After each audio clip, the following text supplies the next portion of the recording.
Yeah, writing 235. Okay, here we go. Hey, welcome to Writing 235. Sorry I'm late, but I'll make it up to you. Okay, let's get started.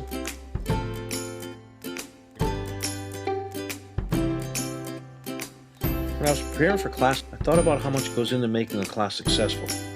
A good syllabus, interesting discussions, interesting reading, engaged students, challenging projects. Just like a good bowl of cereal, kinda. We've entered a new paradigm in how we communicate. Technology is allowing us to reach people and places in a way previous generations never could have imagined.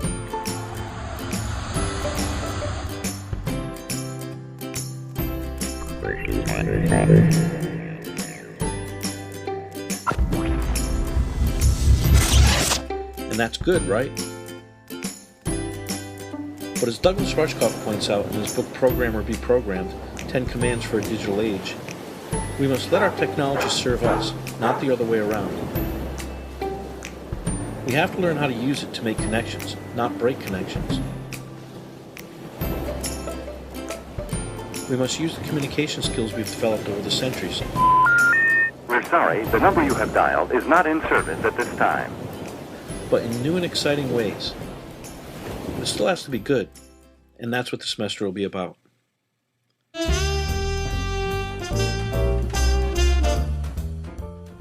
This is a seminar, which means you're not only here to gain knowledge, but to bring ideas to the discussion as well. We'll try different things. Some will work. Others, well, yeah, hopefully it'll go better than that.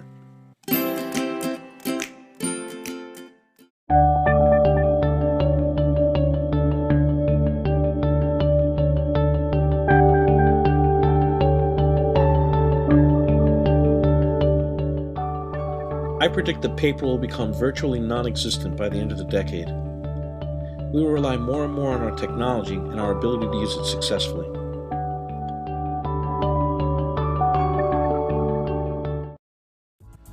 So with the right ingredients, patience, and knowledge, we can create new ways to communicate by adding what we know into what we're discovering and create new and better ways to write in electronic environments. I hope we have a great semester. Have you ever wondered if the people of the Anglo-Saxon period lamented when information started being exchanged by paper, quill, and ink, instead of lyrical songs with lutes and lyres? Did they mourn the death of the oral tradition, or celebrate the beginning of literacy? Probably both. How did people in 1446 feel when Gutenberg published his first edition of Poem of the Last Judgment? Some were probably ecstatic, while others feared the loss of the quill and the beauty of handwriting. I'm guessing in both cases, some saw it as a dumbing down of a culture. They were probably afraid their children would become lazy and less educated.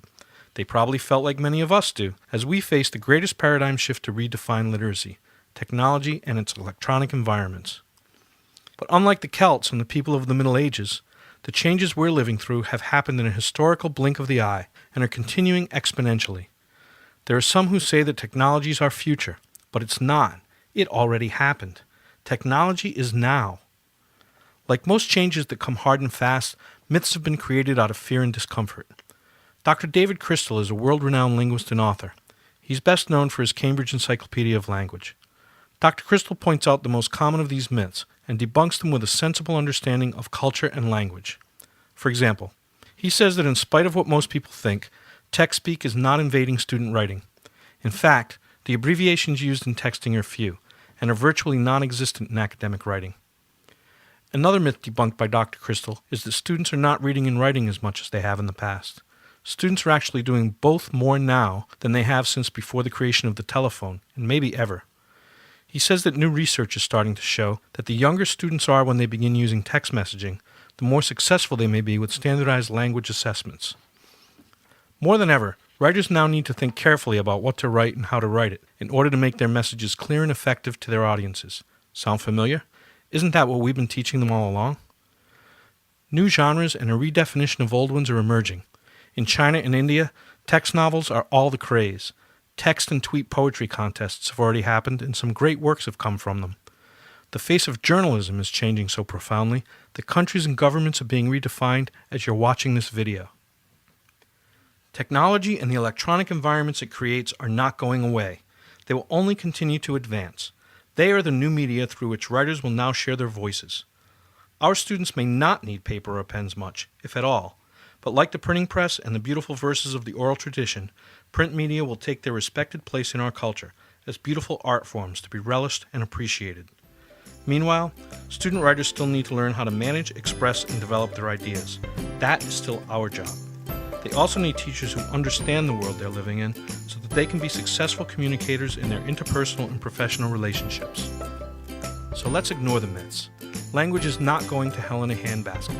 It's going through the wires and satellites and changing our world in new and wonderful ways, as only the power of writing can. Whether it's a text, a tweet, or a blog, it is still writing.